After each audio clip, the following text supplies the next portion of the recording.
I have had anxiety for as long as I can remember. It's really hard to explain to people. It's just like a ball of fire in your chest. Like picture the core of the earth and it's just molten lava. I feel like that's just in my chest 24/7, even to the point where I have extreme nightmares in my sleep. I hear you on that. I used to have crazy panic attacks all the time, Hannah. Even though I was insecure, I had an immense belief that whatever I put my mind to, I was going to do it. And I just didn't take no for an answer. I'm just going to find a way no matter what. Where'd you find that from? That I'm not going to give up mentality. I don't know how people just live the same day over and over and they don't grow or learn. I wish I could just be AI and learn everything in the whole world. The only reason I just started a podcast and just started social media, you know why? Why? Because no guy I ever dated would ever let me before. Oh my God, are you serious?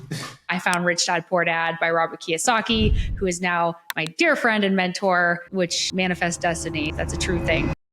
What is up, everybody? I am super freaking excited because we have Miss Hannah Hammond on our episode today. And I am extremely fascinated by you, Hannah. Couple different reasons. You had a rough childhood and you openly talk about it. And the other thing about what I am excited about with you is that I've watched you kind of evolve. And before we even jumped into this, we were talking about trauma, and like so many people don't even bring those kinds of things up, which I think is crazy in the day and age that we're living in right now. But I've just watched you kind of go through this self-development journey through, I found you on Instagram. That's how we ended up jumping on here and through some mutual friends. But I just really like what I hear coming from you because you had a rough childhood, but then you're creating such a huge opportunity for yourself and the people around you and the people that are in your circle and even the people that are outside your circle. So let's actually talk about that. Do you want to introduce people to yourself first? Then we'll jump into you reading the book of Rich Dad Poor Dad at 13, which is freaking wild. Yeah. Thanks so much for having me, Jesse. It's great to be connected, and hopefully I'll see you out here in Arizona this weekend at the Mastermind. But hey, everyone, it's nice to virtually meet you. And my name is Hannah Hammond. I'm living here in Arizona, born and raised third generation native. And yeah, I think my childhood, I struggled very much internally with self-worth, anxiety, depression, and I'm on the journey right now of healing and really diving into why I've always had such strong negative emotions and such a high frequency of anxiety that runs through my blood every second of every day for as long as I can remember. And fortunately for me, as I've been able to channel that energy into building multiple companies and building a real estate portfolio and having employees and helping them build their lives as well, and now teaching others. But it's not something I want to have forever. Right now, it's like the journey to self-actualization, and so I'm searching for peace and true freedom, not just financial freedom, which is what I was originally searching for because I thought that would bring me peace and fulfillment, but ultimately it doesn't, but it is a requirement to be able to get there. And because we didn't have a lot of money growing up, I thought money was the answer to the internal conflicts that I was facing. And that's what led me to Rich Dad Poor Dad, because I would research day and night on how to build wealth and how to get rich, because that was pretty much all I wanted to do as a kid. And I just wanted to be rich, and I was determined to be rich. And I found Rich Dad Poor Dad by Robert Kiyosaki, who is now my dear friend and mentor, which, manifests destiny. That's a true thing. Yeah, that's so freaking awesome. Again, going back to what we talked about earlier, just being able to, at that young age, you already had that innate ability to see what you didn't want to have. And I'm going back to my age 13, like at age 13, I was skateboarding all the time. Like, didn't have any thought process of anything other than like that exact moment. Didn't think about money. And, I came from I would say like we're like the lower middle class family, probably the different opposite spectrum of where you were at. But reading Rich Dad Poor Dad at the age of 13 is pretty rare. And the other thing about what I think is also rare is that, how you have this kind of self-development piece where you thought it was all money that you needed, and then you get that. And then something changes, and I had that same thing happen to me too, and we can talk about that a little bit more. But what part of the book resonated with you the most back then, and how has that belief evolved, Hannah? The part of the book that resonated the most with me is that you need assets to provide cash flow while you're sleeping, while you're not working, so you're not always trading your time for money.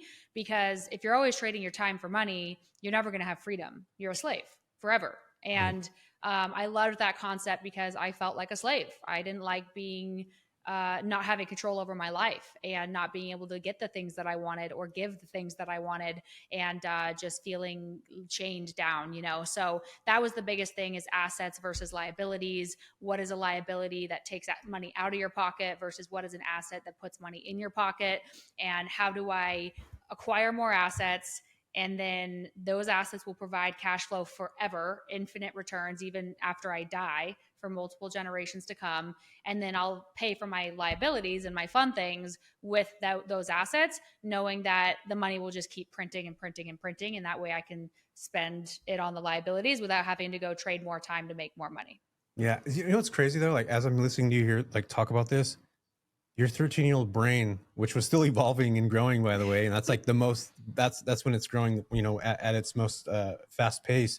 Isn't that crazy that that's what you were thinking of? Like, you were thinking about assets. I was thinking about like going out and skateboarding. Like, Yeah. it's such a crazy like dynamic where you talked about anxiety. And for those of the people that listen to this and have watched my stuff, like, I talk about anxiety. I've been dealing with it to the point, like, I actually had a hard time even walking out my front door for a long time. Like, that's how anxious I was. I felt like I'd have a panic attack walking out the door. It was like the scariest time of my life. In fact, I still get panic and anxiety, which is crazy because now I get up on stages and talk to hundreds of people at the same time. And it's wild. But that anxiety that you felt, or that you even still feel, because I don't think people get rid of it completely. They almost start to become friends with it to a certain degree. I know that's a weird thing for people out there that don't have anxiety to hear, but it really becomes that. How did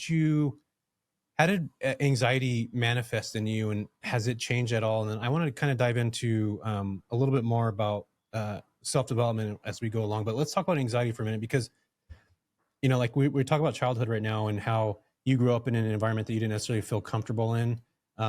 And I didn't have that. Like, I didn't have the environment where I was like, I don't feel comfortable here. And we could talk about what it was like growing up here in a minute, but I just had this anxiety in me. And we talked about trauma before we even jumped into this. And do you still have issues managing your anxiety at this moment now, or do you feel like you've been able to channel that into something else?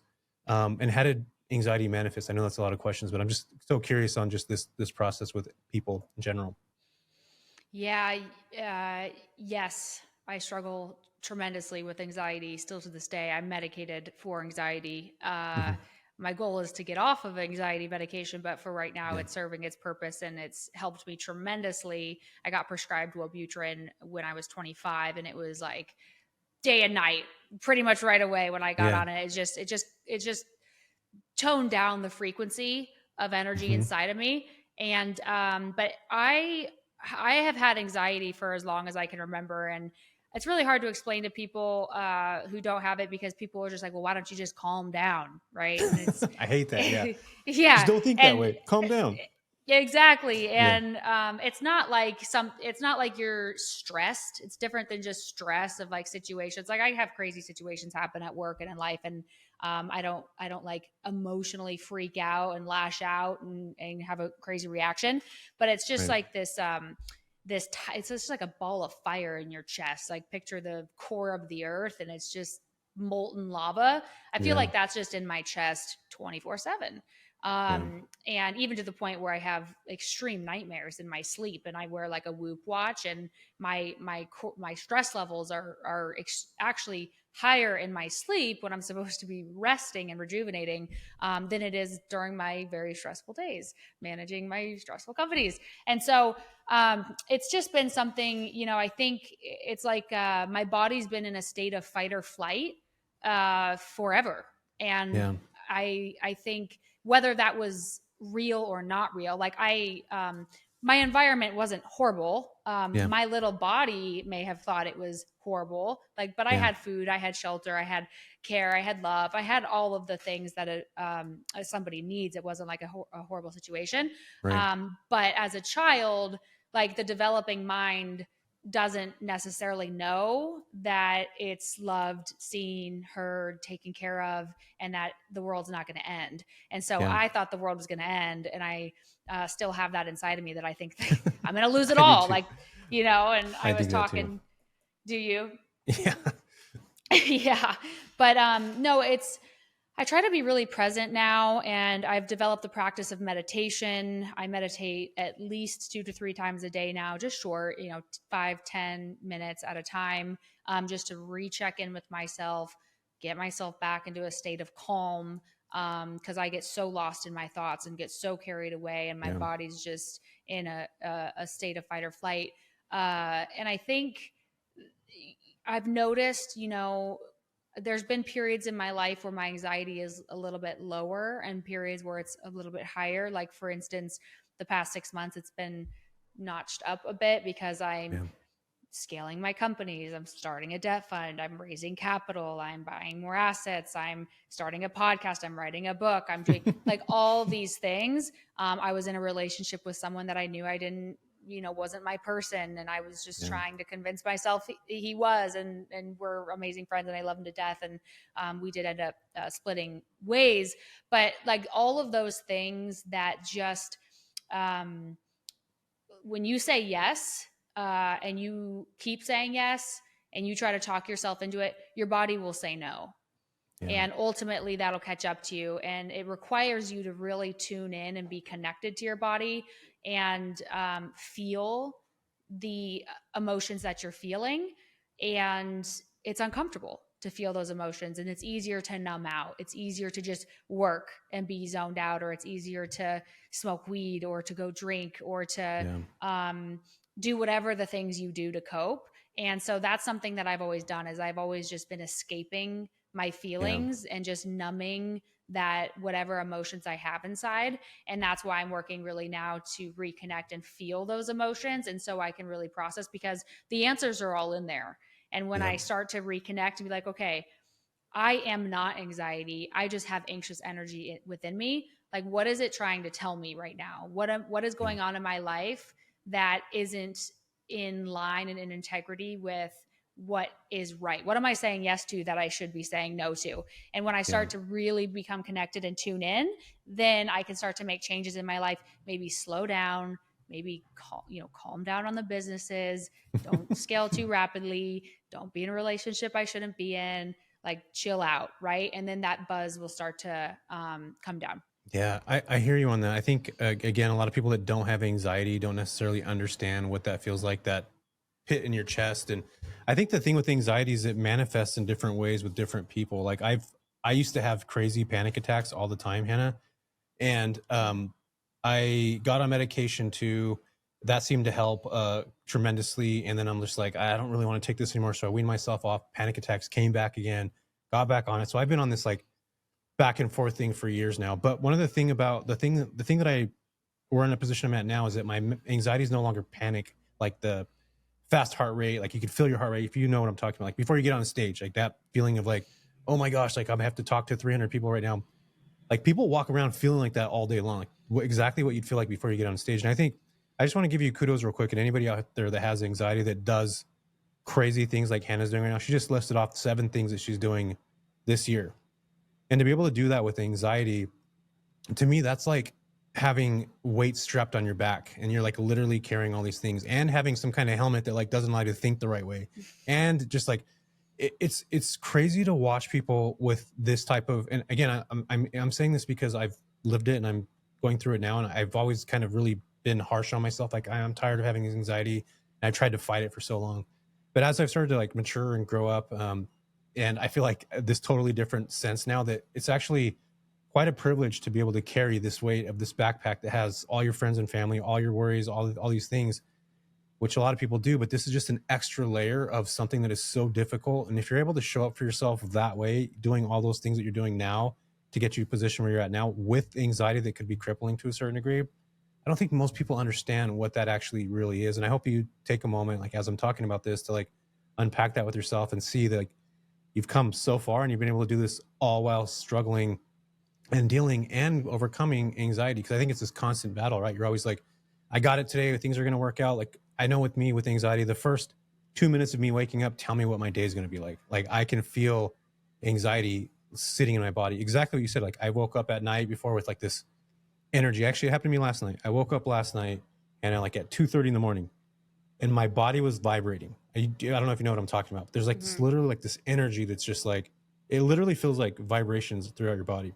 And to a normal person, that would be like, oh my God, this is crazy. But I think there's something happens to people that have anxiety where they become incredibly in tune with their bodies. Where I'm talking like, Hannah, if you go out and you had a beer that you've never had before, like your body's going to tell you at 8 o'clock at night, like, dude, that wasn't good. Like you probably can't do that anymore. When most people will just continue to do their thing and act the way they act and whatever. But like our bodies sometimes are so in tune.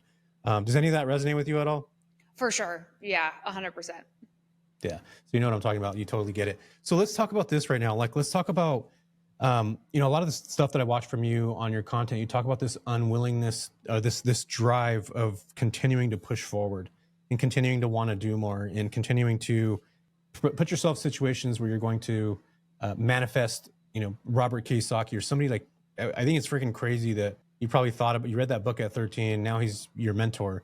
But there's all this stuff that obviously has to happen. And we talk about mindset all the time and, all these certain things, but first off, what got you in the position to even communicate with him? Like, how did that come to life? Yeah, that's a great question. I definitely never thought that I would be friends with him in real life. But, I think it's just whatever I have wanted in my life. Like I've had a couple of things. I've had an immense insecurity in myself, like an immense lack of self-worth, immense imposter syndrome, immense just hate for myself for as long as I can remember. And probably a lot of that stemmed from just being bullied and picked on a lot from my brothers and, I much older brothers. And, looking back, they probably didn't, and I talked to them about it. They didn't think that they were tormenting me, but me as a little girl thought I was going to die. Right. But being called fat and, being thrown to the ground and being drowned in the pool and like being bullied by the friends and stuff, like all of that has a severe impact on a little child, a little developing brain. And having that ingrained in my brain from the time I was born, I hated myself. I believed that I was ugly, I was fat, I was worthless, I was stupid, I would never amount to anything, like all the things that I was told every single day, and or at least what I felt was every single day. And so that lived with me forever, right? So I always had like a chip on my shoulder, like I'm gonna prove myself and prove to you. I remember telling my brother, I'm going to be a millionaire. I was screaming at him, like, I'm going to be a millionaire by the time I'm 30. and then I told my dad the same thing. I'm going to be rich so I could buy myself McFlurries and, McFlurries. Back in for life. But so all of these little things, it was always like money driven, and I was going to do it, and I was determined. And I actually screenshotted a DM from some guy that I knew in 4th grade. And he was like, yeah, you were so determined. You would get mad at the kids in class for talking because you wanted to learn in school. And you would always sit in the front row and you would yell at the people for talking in class. That's funny. And he's like, you would always say that you were going to be a millionaire. And I was in 4th grade. So that was like, I don't even know how old you are in 4th grade, like 10 years old or something, Probably, 9 years old. Yeah. 9, yeah. So it was just, that was in my mind. But I also had a belief in myself that I could do it. Like I also knew that I was never going to give up. Like I was relentless. And even though I was insecure, I had an immense belief that whatever I put my mind to, I was gonna do it. And I just didn't ever take no for an answer. I'm just gonna find a way no matter what. Yeah, that's freaking awesome. There's this quote by I think it might be Alex Hormozy or somebody like that, where he talks about there's I hate this word, superiority. Am I saying that right? Mm-hmm. Superiority. He talks about how there's 3 traits, how successful people believe that they're meant for more, which gives them drive to do more things. They have crippling anxiety. At the same time, they have that opposite spectrum right there, right? The superiority where they think they're better than people. They do believe they can do all these crazy things. And it's not about arrogance, like they actually believe those things. And then they have the opposite spectrum of that, Hannah, which is like that crippling anxiety that they're not good enough, putting them work in that constant loop, which is the opposite of what they're doing. Then the last thing about it that he talks about is impulse control, the ability to stay disciplined, resisting distractions, and staying focused on long-term goals. Like that's tough. And to have those 3 things, I mean, I'm not saying that you have all those right now, but maybe it sounds like from what you do. And he talked about how like the most successful people have those three things, those three traits, which are the first two are so opposite of each other, where it's like, I believe I could do these things. I almost believe like, I have that ability to make things happen. And then you have that opposite end where it's like, I'm not good enough. I don't feel like I can. And I think that right there, Hannah, is the most difficult thing to unlearn. And it's something that when you have that mindset of like, I can't do something or I'm not able to, or I don't have that ability, that's where I feel like 98% of people fall in that bucket. And I've had friends that I actually just still communicate with, and they'll be like, well, I'm not good at this stuff. Nothing comes easy to me like it does to you. Or you have all these ideas with stuff and it doesn't come like that to me.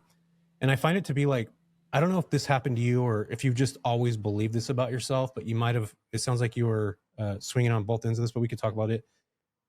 At what point in your life did you start to realize, like, I mean, you just talked about being 9 years old and saying like, you're going to be a millionaire. I thought that too when I was 9, which is weird. 10, 12. But I also didn't believe in myself very much either. And at what point in your life, Hannah, did you start to realize like, these things that I want to do are not difficult. They're actually achievable, but I have to believe that I can do it first. What part in your life did you start to like feel that? I struggle. I struggle with it. I go through waves. Like I'm relentless. I just never give up, because if I give, we're growing or we're dying. Yeah. Like if I'm giving up, I'm dead. Right. But where'd you get that from? Well, because that's not normal either. Like that's like a like where's that come? Like where'd you find that from? That I'm not going to give up mentality. I don't know how people just live the same day over and over and they don't grow or learn. Like I'm incessantly learning. I've always been that way. I wish I could just be AI and learn everything in the whole world, and every new knowledge comes, I wish I could just absorb it. But I've always been, every minute of every day, like I have an audible on loud in the shower, Okay, I got to stop you right there. Hang on to this. Hang on for a second. I have that same thing too, where it's almost like if I feel like I stop doing something, where I sit down and rest for a minute, I'm not listening to a podcast, like I'm not doing enough throughout the day. I noticed, Hannah, that my insatiability for learning started to become an anxiety provoking thing. It's like I was not even allowing myself to, and I'm talking to you about this because we would probably have the same thing going here, where it's like if you're doing something throughout the day and you don't feel like you're actually doing something positive or you're learning something, it almost like screws up your, like you're not doing enough. Do you feel like in some way that right there is an anxiety procrastinator or an anxiety inducer to a certain degree? Because it's like you're always wanting to consume, like get as much stuff as you can. But I think the human brain is not supposed to always be absorbing. Yeah, it's a coping mechanism to stay disconnected, because as long as I'm taking in information or teaching information, I'm not with my feelings. I'm not connected to my feelings. I'm just in my logical brain. And my logical brain is my comfort zone. It's my nest. And it's where I've always lived. And I did a psychedelic journey, I don't know, a couple months ago. And ayahuasca? No, it was psilocybin. Mushroom. Gotcha. Okay. And I want to do ayahuasca, but I have to get off Wellbutrin. So I have to work up to that. But, and that experience, 7 hours with a mask on, with just a little Indian flute playing, not really much sound, no visuals, no people, like nothing around me. Right. I was just forced to be in my body. And it was so painful. I realized like how much pain my body is in, all the tightness and tension and that fireball in my chest that never goes away. But I don't feel it throughout the day because I'm in my logical mind. I'm not in my body. And so I don't advocate to be like me at all. But I think there's a healthy approach to always growing and learning. It's like a plant. A plant is growing or it's dying. A plant doesn't just stay still. And I think it's the same for humans. We're growing or we're dying. And I don't think that humans are meant to just be the same. I don't think we're just supposed to make it to senior year of high school and then never learn anything else for as long as we live. Like, how do we advance as a civilization with that? It's impossible. So I think there's always a healthy amount of learning and growth. I have it as like an addiction and a disconnection and a coping mechanism, which is Same. Yeah. definitely unhealthy. But there's a healthy means to that. And so I think a lot of my success has just been I've outworked everyone. I put more hours in than anyone else because that was how I coped. Because It's a trauma response. Right. Yeah. You know, it's interesting that you bring that up now, because I mean, my therapist has never even told me that before, and I've explained this to her so many times, and I've been in therapy for over 10 years. Same, she's just keeping me here to get my money now. It sounds like. I'm just kidding. Yeah. But just the ability, like I've talked about this with a lot of people, and a lot of times people don't understand exactly what I'm talking about. But you just nailed it. It's like, almost in a way, it's like you're absorbing new information allows you to stay away from yourself. And that right there, to even be aware of that, Hannah, I'm getting goosebumps talking about this, because I feel like so many people just aren't self-aware. I think just even to be aware of that right now is like such a powerful position to be in as a person, because now it allows you to see like, okay, I am coping this way. When a lot of times we see coping as like, alcohol or somebody smoking weed every night, like they're running from something, right? They're running from the feeling of being themselves. But I think a lot of times we put this like, get out there and work your ass off, Alex Hormozy style, keep doing the thing. It doesn't matter. You just wake up before everybody else does and work your ass off. But if you really look, if you break that down, you start to peel the layers apart, you start to see that there is a person that has been through some type of trauma or traumatic, something going on through their lives, whether it's childhood, most of the time it is. And then they're dealing with that through certain things as they start to grow. So like your ability of wanting to continue to grow, and that's a positive thing. But there also comes a point where it could be a negative. And this is me again, speaking on my own terms. Like I see myself, like if I feel like I'm just sitting down doing nothing, like watching Netflix for a little bit, like I'll get mad at myself, Anna, for being lazy on a couch. When in reality, I just worked from 9 a.m. to like 7 p.m. and I'm still working like randomly while there's even Netflix on. But like I'm not giving myself the grace to like be okay with me turning off for a little bit.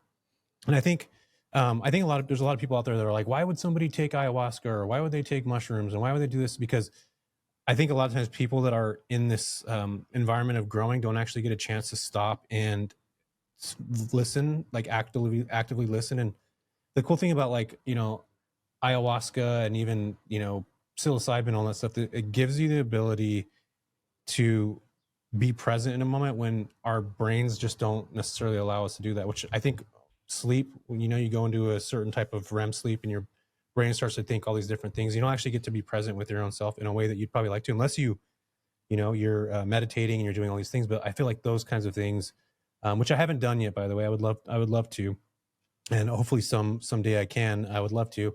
But it just allows you to see things in different. I've talked to so many people that have experienced that, and then you have this opposite spectrum where people that don't understand, they look at it as like a drug that can be negative. Or even like when I started taking Zoloft, like my friends were like, why are you on Zoloft? That's stupid. I'm like, dude, you guys don't understand. It's not for me to be able to take 5 milligrams of something and feel like a normal person for a little bit throughout the day, when you don't have to deal with that stuff, like doesn't necessarily make sense to them. And I started to realize, and Hannah, maybe you did too, like it doesn't necessarily matter what people think of what you're doing or how you're operating. And I do love the fact that you're so transparent about what you're doing, because I feel like so many people don't have that ability these days. In fact, everybody's trying to be each other. You'll see like, in the real estate space, everybody wants to be like Grant Cardone or Pace Morby, and they're like, content's the same, everything's the same. But what the world actually needs is more authenticity, like people to actually be vulnerable and to be themselves and say like, this is something I've struggled with. Because guess what? Every other fucking person on the planet is dealing with the same shit that you are, but nobody's talking about it. And I think that's why I resonate with your stuff so much, because you're out there talking about things that are real that most people are avoiding and not talking about altogether. And again, going back to power and position, like that alone is such a powerful place to be in, especially with somebody that is financial success, which people would, and I'm doing air quotes right now for those of you that are listening to this, deem as success, right? Because everybody has a different term of what success is. But in reality, most people look at money, they look at, their jobs and all those kinds of things. And it's really cool and refreshing to have somebody that is able to communicate on that level with people that are dealing with that stuff on a regular basis, and to be in a position of privilege to create a business that is, a successful business, is thriving, you're growing, you're writing a book, you're doing all the things. And I think that's a really cool space to be in. Are you going to talk about more of that stuff in your book and all that, Hannah?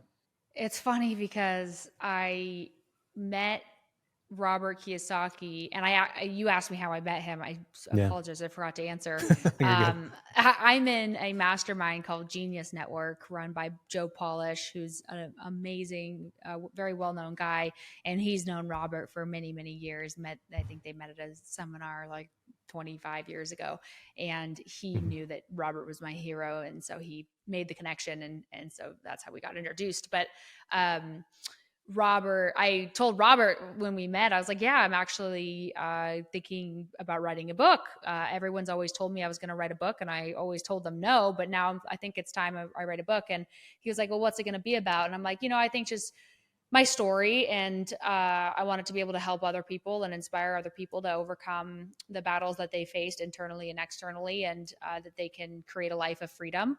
And I thought it was going to have to do with like real estate and business, but I hadn't really started it yet because something didn't really feel right, and I didn't really know exactly how to express myself. And he even said too, he was like, well, nobody really cares about another like Me Too success story of like, I was poor and now I'm rich, right? Yeah.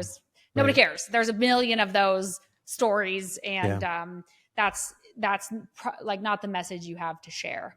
And so he allowed me to share my whole story with him. I told him every single story from my entire Yeah. life over a period of months, and the message kind of unfolded from there. And it has nothing to do with business or real estate. It actually has everything to do with the price of freedom and relationships, and my struggle with relationships to self and relationships to others that I've had throughout my life, mostly around men. It'll actually go very detailed into each relationship I've had with men from the time I was young, starting from the relationship with my dad and brothers and their friends up until all the romantic relationships I've had, and the difficulty of finding a partner in life, Mm-hmm. and how I always thought the book's called Ugly Duckling. And that came out because I told him that every time I look in the mirror, I still feel like an ugly duckling. And we talked about, the difficulty, because I always thought the more beautiful I became, like I thought I had to become very beautiful because I felt very ugly as a child, and Yeah. I felt unloved by men. And so I thought men would love me if I was beautiful. And then I also wasn't protected or provided for by men. My dad pretty much abandoned us as a family, and my brothers were definitely not nice to me. So as a child, my brain was, okay, I have to be beautiful to be loved by men, Yeah. and also as plan B, I need to become a man. I need to provide for myself. I need to protect myself, and I need to be wealthy and be able to do that because these guys aren't going to do it. They're not Yeah. doing it. So that's what my therapist told me. He's like, you had two choices, which Right. is one of the chapters in my book. And he said, you did both, basically. So yeah, it's difficult. And actually the more beautiful per our society standards, and the more successful and the more powerful I become, the less men there are, and the worse Yeah. the quality of the relationships I've been in, and the more fucked up it is out there, honestly. Yeah. So yeah, it's gonna be that's gonna be the story. Do you find it, it's like there's a whole thing about high value men and high value women right now? Where do you feel like you fall in that category there? Like, what's your thought process on that? Are you familiar with those terms? Mm-mm. Yeah. Well, there's like high value men where if you search the web, there's like this whole thing where there's men, they're like, I make $5 million a year and I'm only going to be with a woman that is, stays home and doesn't do this and doesn't do that. And then you have the opposite of that, where it's women that they make, 5, 10, 20, 30, 40 million. They're like, I don't want to be with a guy unless he makes more than I do. And so that's what I'm referring to as high value. Mm. Do you feel like as you start to become more successful that you're not necessarily looking at what people are earning, but more of how they're treating you? And what's your thought process on that when it comes to, relationships with men in general? Yeah, it's really tough because I've done both. I've dated, Brokies? yep. I've dated fixers, or, or Yeah. guys just that make less money than me. Yeah. And I've dated guys that are extremely wealthy, you know, worth $100 million or more. So I've kind of been on both ends of the spectrum. I've dated guys my age. I've dated guys 25 years older than me and everything in between. I've dated pretty much everyone I've dated was an entrepreneur. I never dated someone with a job except my very first relationship when I worked for Cat. I did date someone with a W-2. But either way, it's tough because I have found, I don't have the answer yet because none of them have worked. But I have found that the guys that I've been with that had less money or success than me per, you know, our standards of success, they became extremely emasculated and extremely insecure. And they tried to clip my wings, and they got very like angry every time I accomplished something or every time I had an opportunity. And that's a hard no for me. Like I need someone that's going to make me feel expansive and stand by me, stand for me, like help me grow and be proud of my growth. And so that I was like, okay, well, I'm never doing that again. I need someone I can look up to, someone I can learn from, someone I can grow from. Like I don't need to be somebody's mother. I need a man. And so that's when I started dating up on the financial spectrum. And so, I started dating wealthier men like above my level. And that I definitely felt like I respected them more. And I loved being able to feel like I could actually learn from them instead of just teach them everything. And I did love, I loved looking up to my man and respecting him and being like bragging about him and being excited to show them off. And there was like in my parents' relationship, it was very disrespectful, and I don't ever like feeling like that or being reminded of that. So I definitely think that's super important, obviously, to have mutual respect. However, in that world, the world of the 1% and the world of very good looking, very wealthy, very powerful men, they can have whatever the fuck they want. And that's true, they are used to having whatever they want. And, you know, it's difficult. There's a lot of issues with loyalty. There's a lot of issues with trust. There's a lot of issues with addiction that, you know, from drug addiction, alcohol addiction, sex addiction. Like I've seen it all. It'll all be in my book. But yeah, it's definitely a challenge. So I'm at the point I've never had like a healthy relationship. But I hope that there's one out there. The problem is for me is men try to put me in a cage because it's difficult because like they know I don't need them financially.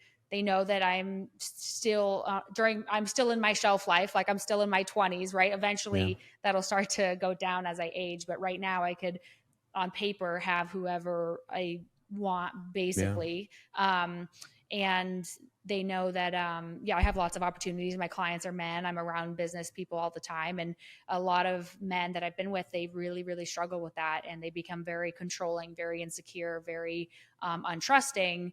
And I feel very caged. And then they start to, you know, clip my wings. Like, why are you here? Give me your phone. You need to be home by this time. I don't want you talking to this person. I don't want you doing like the only reason I just started a podcast and just started social media. You know why? Why? Because no guy I ever dated would ever let me before. Oh my God. Are you serious? Yeah.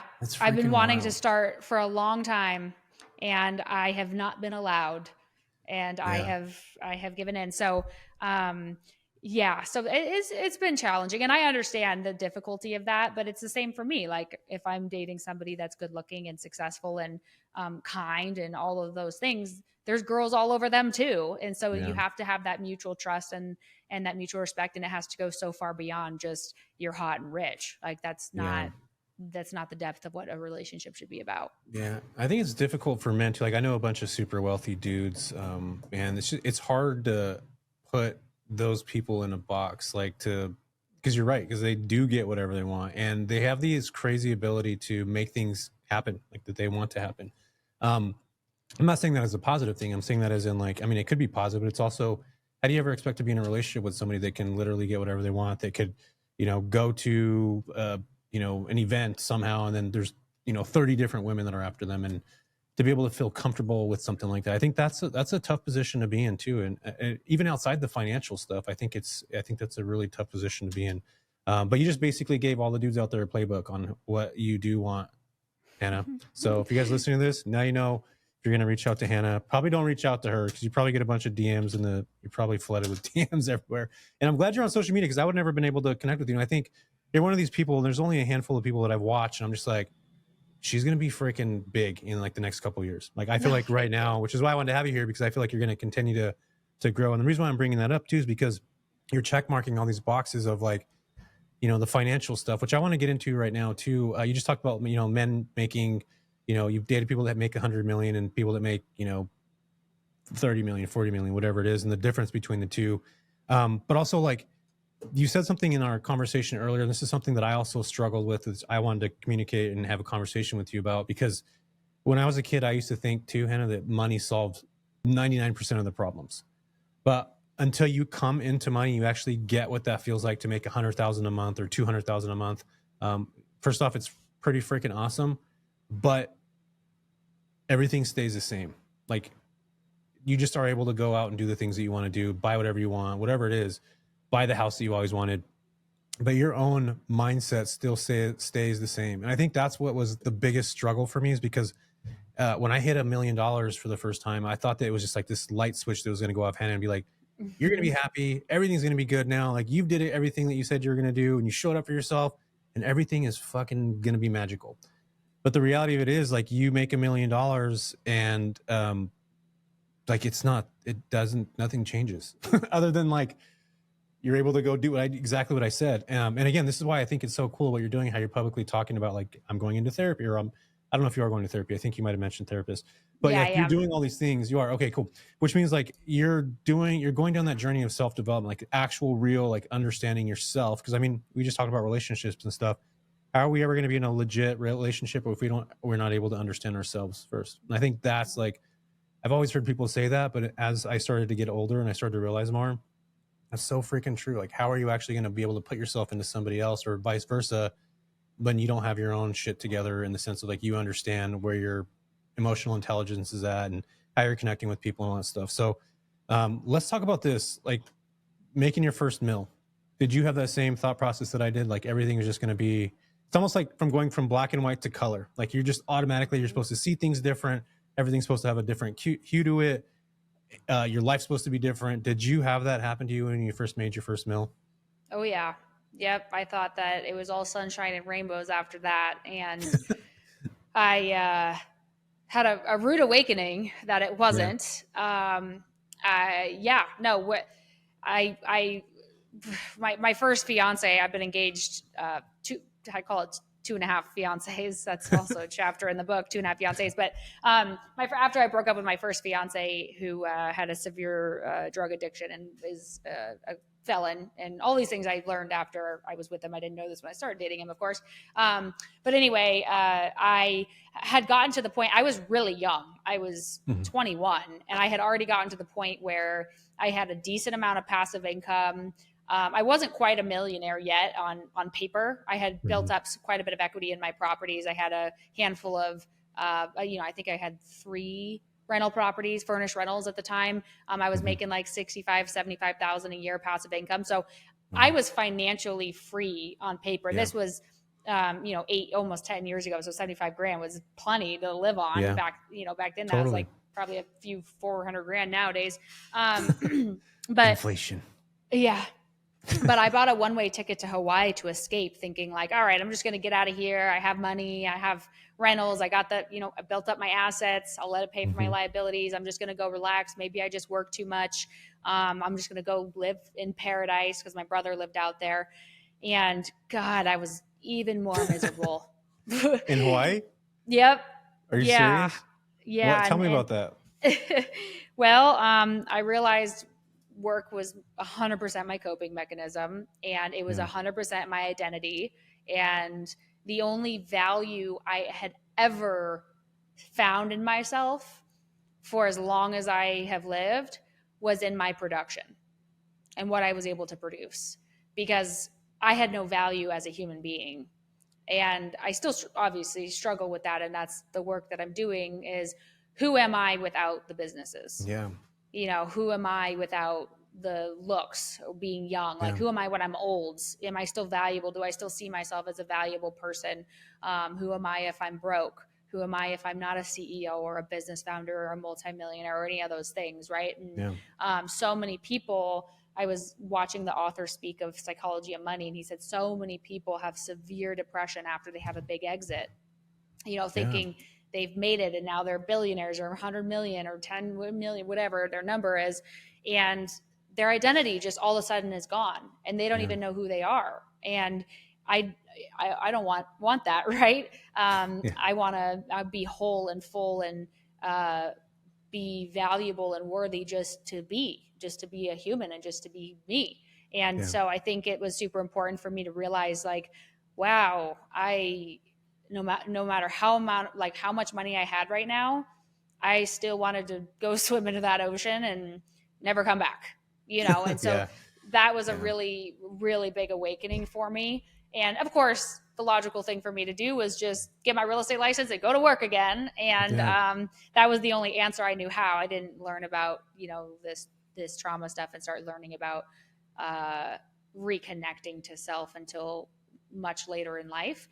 But it's super true. And you have to have money, like, in my opinion. There's other people that are monks, and I kind of argue this with my brother as well, because he doesn't believe you need much money at all to be happiness, and I agree with that. But for me personally, if I didn't have financial freedom and have money, I wouldn't be able to have the money to have like an amazing therapist and to be able to go to Gabor Mate and to be able to have the freedom to be in these amazing masterminds about personal development and all of these things. Like, those things take time and those things take money. And when you're living paycheck to paycheck and you're working 90 hours a week for a shitty job that you're just trying to make ends meet, you don't have time, money, or energy to work on yourself and to live your best life. So money is required. And I think the next step, once you get there and you realize, once you hit that goal of being a millionaire or whatever that goal is for you, maybe it's 100,000, maybe it's 1 million, maybe it's 10 million, whatever it is. And then you realize, oh, that felt really good. And then a couple days later, you're like, oh shit, now what? I feel unfulfilled. I feel stressed out. I got to set bigger goals. I've got a lot of work ahead of me. The easy thing to do is to just set a bigger goal. Well, like, okay, well, that didn't do it. I just need to 10x my goal, and that'll do it. And then that just keeps you disconnected forever. And I found myself doing that. You'll probably see on past podcasts. I was like, oh, I'm going to be a billionaire. That was me literally creating a goal to be disconnected for the rest of my life so I could just be working, focused, and detached forever. And when I realized that, I was like, I'm about to go, like, literally give up my whole life, and I'm not even going to be here for it. And I put a hard halt on the brakes and started reevaluating a lot of things. And that was really recently. That was a few months ago. And that's, you know, my priorities have definitely shifted. Hannah, like I mentioned earlier, I think that right there is like the pivotal moment where you start to actually live the life that you're supposed to live, because now you're actually like putting away the financial stuff. And just to give everybody context, the people that will listen to me have heard me say this before, but entrepreneurs like yourself, myself, people that are listening to this right now, like, your goal's 100,000. Like, once I hit that, it's going to be fucking amazing. You hit the 100, shit stays the same.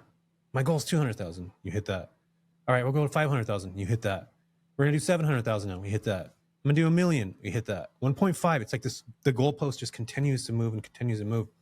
And I think that a lot of people will go through life and not get to the position that you're in until their late 40s or maybe mid 40s or whatever it is, 50s even. And some people never hit that. But for you, still under 30, to be in a position to like come full circle and see that, like, that's freaking amazing. And I think, again, that I think you're right when it comes to the money. Like, it's one thing to feel what it could feel like to make money, and I'd encourage everybody to really go out there. This is where manifestation, I think, is so important. Where like, my dream house is on my phone. You know, like, I'm my phone right here.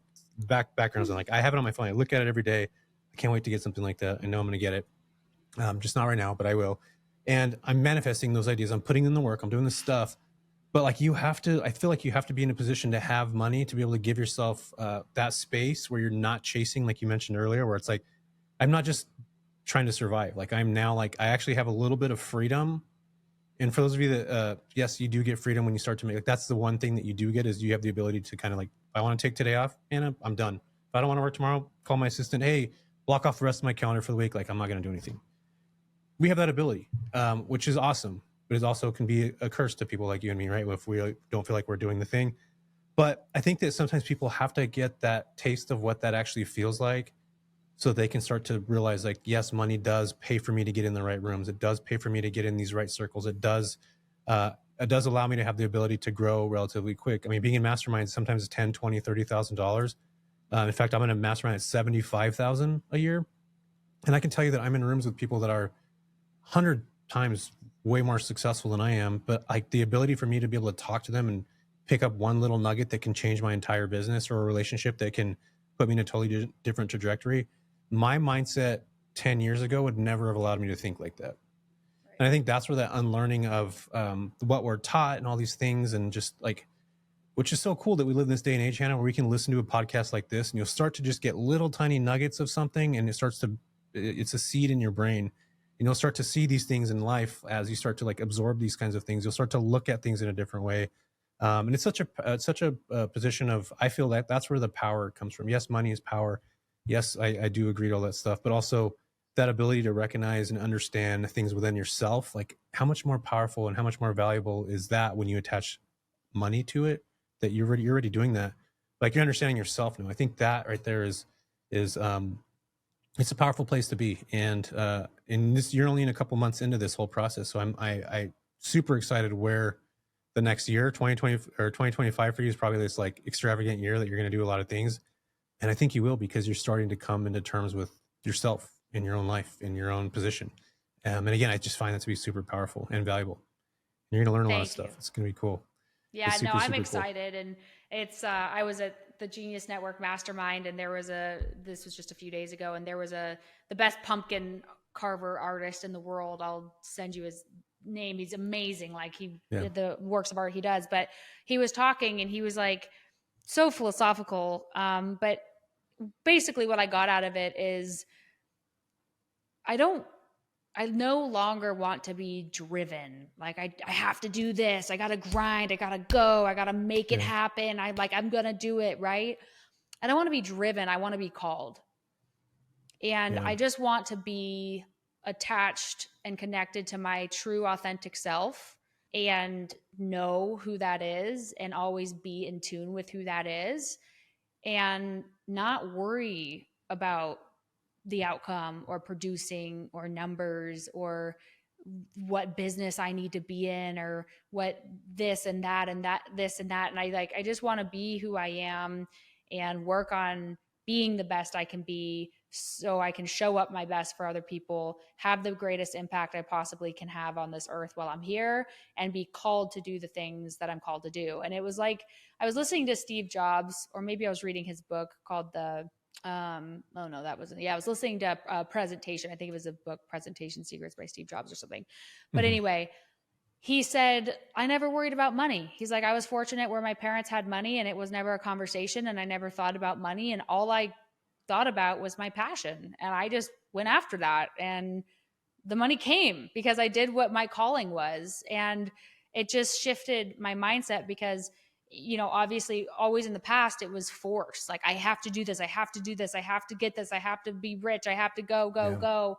And now I'm just like, I don't want to do that anymore. I just want to be authentic, be called to do what I meant to do. And if that means letting go of everything that's got me here and ending up going in a whole different direction with my life, then okay, great. I'm for it. Like, all I know is real estate, but who knows? Maybe what I'm going to do in the future has nothing to do with real estate. I'll always invest in real estate, but maybe I don't own a brokerage in the future. Maybe I don't have a lending company in the future. And just being willing to be water and just flowing with your life and being trusting in who you are and what you're called to do. And that's what I'm trying to allow myself to do right now, because it's scary to even think about letting go of the 80% that's got you here in order to focus on the 20% that's going to get you where you're truly meant to be and where you'll truly enjoy and flourish in your life. I love that. You know, one of the things you mentioned earlier too is you talked about like who wants to be the same person every year. Like I think about that on my birthday. Like who the hell wants to be the same version of themselves they were the year before, the year before, the year before. In fact, I just recently I got in a huge argument with my brother. He's probably listening to this right now. We're talking about money, and like I was like, he's been working at the same job for the last 30 years, and literally it's his first job in high school. He worked at a Rayleigh's. It's a Rayleigh's. Do you guys have those in Arizona? Rayleigh's Knob Hill. Yeah, I think so. Yeah. And I'm just like, you've stayed at this job for 30 years. Like you've never thought about doing anything else. And we got in this thing about money. And he's like, I don't feel like I could do these things. And I remember him when he wanted to be a CHP officer. He was like super excited to do it. He like, you have to take this test, and he couldn't pass it. He went and got tutors and all these things. And like, he was probably in his like early 30s at that time. And I was young. I was probably like, I don't know, 20, 19, 18, somewhere right around there. And I watched him like super try to do this thing. And then after that, he never had another dream or another vision again. And he stayed the same that he's been that year right there, which was like literally 20 years ago to this day. And I remember I told him that. I was like, dude, that's the last time I watched you ever try to push yourself. I was like, you've been the same ever since then. Like you've never strived to do anything more. And you just mentioned something right now where you have to shed your old self to become the new person that you need to be to do the stuff that you want to do. And I think a lot of times until you get to that self-development space where you're able to actually look at that and peel the layers back behind your own skin to be like, I need to become somebody new in order to become the person I need to become to do the things that I want to do. You have to let go of that former self of yours. And again, that's why we talk about power and position. That right there, I believe, is more powerful than any other dollar amount that you can make, because you've now come into a position where you're like letting that person go. You're letting those ideas go. You're letting that thought process go, and you're allowing yourself to have new thoughts, new ideas, new possibilities, new outcomes. You don't necessarily know what the future is. Maybe you might not be in a brokerage anymore. Like I honestly, I don't think I see you doing that in 10 years from now. You're probably going to be hanging out with Gabber Maid or something at that point. But I think that's a really cool spot to be. Do you feel like you're helping other entrepreneurs right now, right? Do you have a mastermind that you're doing, Hannah? I don't know. You don't have that? Okay. Because I feel like I'm just saying this right now. Like I feel like it's really like what you've been through in your life is a powerful position to be able to share with others, but also like have people underneath. So I thought you had a mastermind, which is great. Yeah. So I have a question for you now. You're in masterminds. I'm in a bunch of masterminds, and I love, like, that's my thing. I love human connection. I would do this all day long, like be on podcasts, speak, be in masterminds, have masterminds. Like if that's all I could do for the rest of my life, that's what I would do. But yeah, with that, what were you going to ask? What's the but? Oh, I'm just not there yet, I guess. I'm just, But why though? I guess I just need to, I have like a million other things that I'm doing. So I just need to figure out. And then it's also, I love my mastermind so much. I don't know if that's the thing. It's just right. It's like figuring out what the thing is, and there's so many amazing things out there, and there's so many amazing masterminds out there, and there's ones that I want to be a part of for as long as I live. And but yeah, I think I talk about that all the time. I would absolutely love to have a mastermind, and I would love to have a massive podcast. And I love that. I love people. I love connection. That's all I love. Yeah. So. And don't just talk about real estate there. Please talk about stuff like this and not just real estate, because I'm tired of all the damn real estate podcasts, which is why we haven't even talked about real estate here. Yeah, no, I don't. That's why my podcast is not about real estate. It's about overcoming challenges in life, overcoming traumas in life, the price of freedom, and what it takes to really create a life to live to your highest potential. I love that. Yeah, I feel like there's so many real estate podcasts out there, and it's like everybody's saying the same thing, and it's just like, dude, okay, we got it. There's real estate, and there's just I love the idea of the growth within a person, like we talked about with you. Like I love seeing it, like watching even like Biggest Loser or some. I love watching people that are just like, I'm gonna fucking do this, and I'm gonna lose this 100 pounds or whatever it is, 200 pounds. Like I'm gonna fucking do. Like I'm committed to this. I just love that ability in people where they just recognize that they no longer want to be themselves, because that former version of themselves, they want to create that new version. I think it's a cool concept, again, which is why we're both in real estate, but I mean, I don't necessarily like talking about it all the time. I will, because that's what I'm good at that. But I think there's just so much deeper. There's just so much more stuff that's in between real estate, that's in person, that you can potentially come out where I think that can be even more helpful than learning real estate to a certain degree. Oh, million percent. Yeah. Success is 99% mindset and your emotional intelligence and connection and Yeah. relationships. Like the tactical stuff is cheap.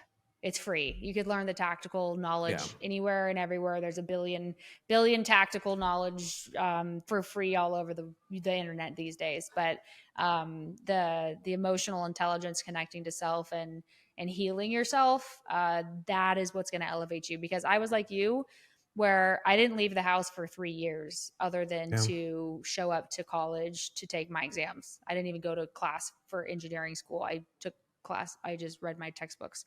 Um, Yeah.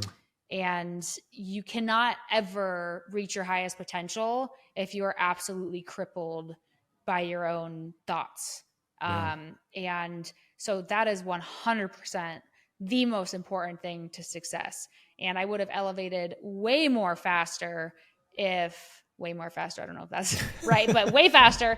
Yeah. If I would have prioritized myself and my healing over just grinding it out to try to force success to happen.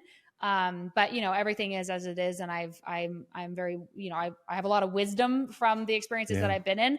But yeah, that is hands down the most important. And if you don't have a good relationship with yourself or with other people, you're not going to get very far. Like no matter how you look at it, and you're not going to Yeah. be ever happy. It's just not going to happen. It's just, what is life?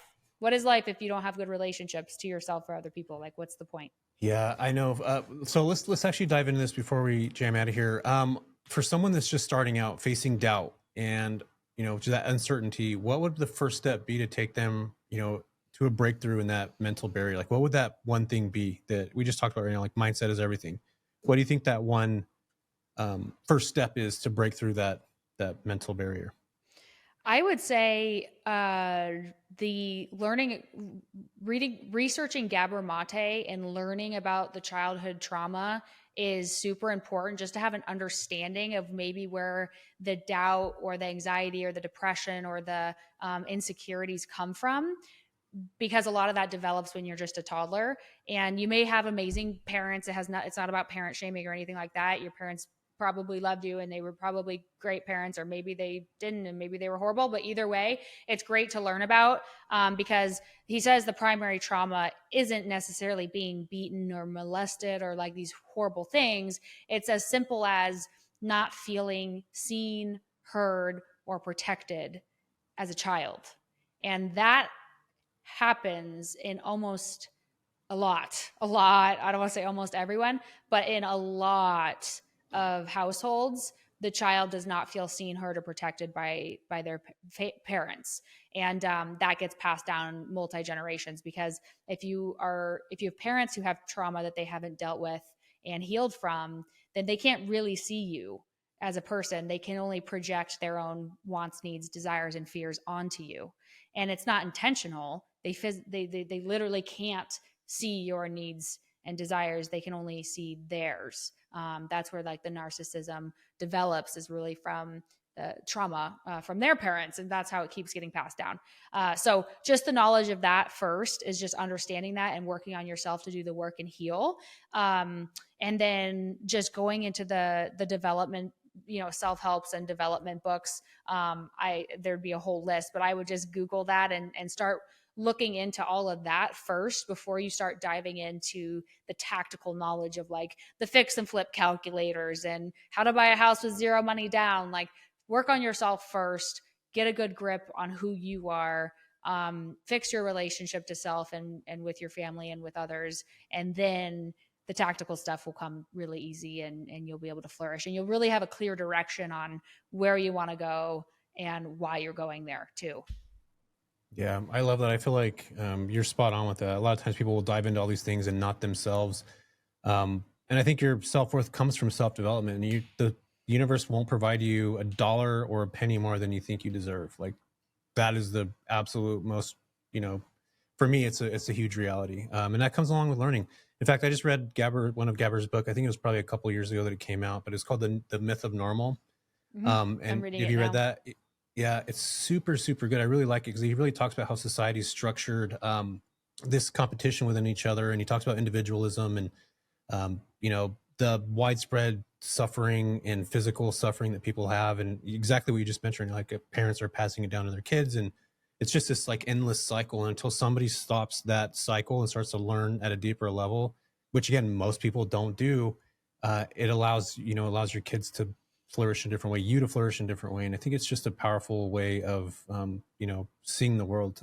For those of you that are interested in that type of self-development, I would encourage you to listen to the book if you're into that, or read it. And it's called The Myth of Normal. And it's pretty good. I really, really, really enjoyed it. Hannah, besides that, where can folks go and find you at? If they wanted to go find you on Instagram, or do you have a YouTube channel? What do you got going on right now? Yes, I have all the channels, but I'm new to all of the channels. So the best place to get a hold of me is Instagram, and you'll find links there to all my other stuff. But if you DM me, I will see it and almost always respond. If I don't right away, I will get to it eventually. And it's at Hannah B. Hammond. And I'm sure you'll put a link or something in the description. I will definitely put a link. What kind of music are you into, Hannah?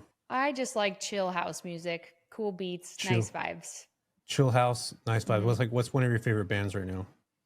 Or I don't know what they're called. Are they called bands? Artists. Artists. Yeah. There you go. I like Lane 8, that kind of music. Got it. Okay, cool. I just you just play whatever, like Spotify. This is a song I like, and it'll go on a show. Okay, cool.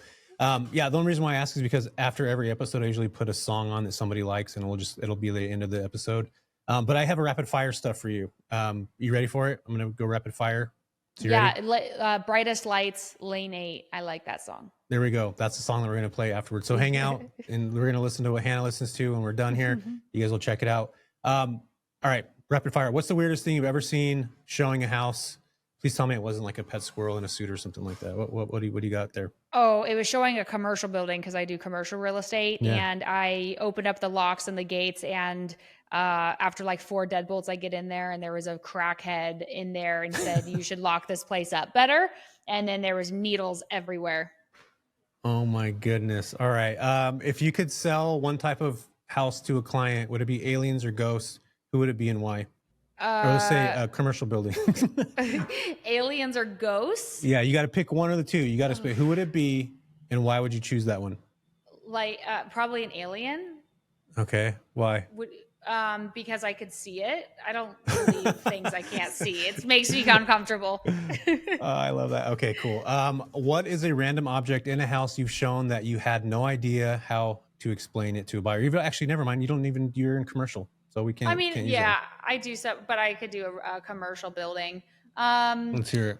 Oh, I sold a medical office that had it was a cancer building, and it had a big like chemotherapy room, and there was a massive machine, and the walls were all thick concrete brick.